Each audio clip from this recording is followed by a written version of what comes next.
இறைவன் மனிதனுக்கு சொன்ன ஒரு குட்டி ஸ்டோரியை இப்ப பார்க்கலாமா? ஒரு முறை ஒரு தீவிர பக்தன் இறைவனை வேண்டி, இறைவா எனக்கு இந்த வாழ்க்கை போதும், என்னால முடியல, என்ன தயவு செய்து ஏத்துக்கோங்க அப்படின்னு சொல்லிட்டு கதறி அழுதாராம். இறைவனும் ஒரு நாள் நேர்ல தோன்றி, என்னப்பா உன் பிரச்சனை, தினமும் வந்து நீ அழுதுட்டு இருக்கிறியே, என்ன உன் பிரச்சனை அப்படின்னு சொல்லி கேட்டாராம். அதுக்கு பக்தன், என்கிட்டயே விளையாடுறியா, எல்லாம் தெரிஞ்சு நீயே என்னை இப்படி எல்லாம் கேட்கலாமா, நீ தினமும் சோதிக்கிற, சோதனை மட்டும்தான் எனக்கு கொடுத்துட்டு இருக்கிற, சந்தோஷமே கிடையாது, எனக்கு இந்த வாழ்க்கை வேண்டாம், நான் தயவு செய்து என்னை கூட்டிட்டு போயிடு அப்படின்னு சொல்லிட்டு ரொம்ப அழுதாராம்.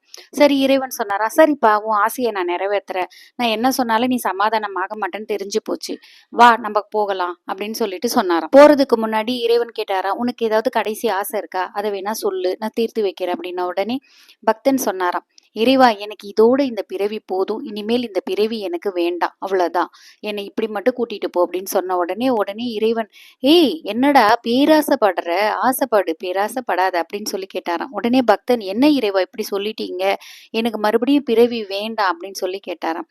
இப்போ உனக்கு பிறவி வேண்டான்னு நீ நினைச்சன்னா நீ அதுக்கு நிறைய பிராக்டிஸ் பண்ணணும் அப்படின்னு இறைவன் சொன்னாராம். பிராக்டிஸா அப்படின்னா என்ன இறைவா, நான் என்ன பண்ணணும் அப்படின்னு பக்தன் கேட்ட உடனே, நீ ஒன்னும் பண்ண வேண்டாம், காட்டுக்கு வந்துடு, ஒரு 10 வருட காலம் கடுமையா தவம் பண்ணு, இந்த பிறவியில இந்த உடம்போடையே நீ இந்த 10 வருட காலத்தை எனக்காக கழிச்சனா இனி உனக்கு பிறவி. இதை கேட்ட பக்தர், ஐயோ என்னால முடியாது, 10 வருஷ காலம் காட்டுக்கு வரணுமா, என்னால முடியாது இறைவா, என் குடும்பத்தெல்லாம் விட்டுட்டு என்னால வர முடியாது அப்படின்னு சொன்னாராம்.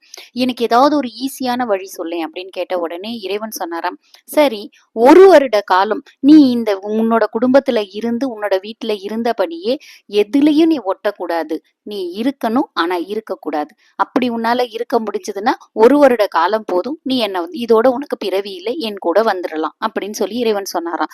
உடனே பக்தன், என்னது 1 வருட காலம் இருக்கணும் நான் இருக்க கூடாதா அப்படின்னா எனக்கு புரியல, உனக்கு புரியுற மாதிரி சொல்லட்டா, என்ன மாதிரியே நீ இருக்கணும், உன்ன மாதிரினா நான் எப்படி இருக்கணும் இறைவா, என்ன மாதிரினா கல்லா இருக்கணும், என்ன நடந்தாலும் அமைதியா இருக்கணும், எது நடந்தாலும் அதை பத்தி ஏத்துக்க கூடாது, நல்லது நடந்தாலும் சந்தோஷப்படக்கூடாது, கெட்டது நடந்தாலும் அழுவக்கூடாது, துக்கம் சந்தோஷம் எல்லாத்துல இருந்தும் நீ வெளியே வந்துடணும், நீ கிட்டத்தட்ட நீ ஒரு பிணம் அப்படின்னு நீ ஏன் நினைச்சுக்கணும் அப்படின்னு சொன்னாராம்.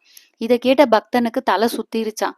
இறைவா நீ பேசுறது எதுவுமே எனக்கு புரியல, கடவுள் இப்படிதான் பேசுவாரா, எனக்கு ஒண்ணுமே புரியலையே அப்படின்னு சொன்ன உடனே இறைவன் ஒண்ணு சிரிச்சுக்கிட்டே சொன்னாராம், உனக்கு புரியலன்னா என்ன, இந்த கதையை கேட்கிறவங்களுக்கு நல்லாவே புரியும், புரிஞ்சவங்க கமெண்ட்ல சொல்லுங்க.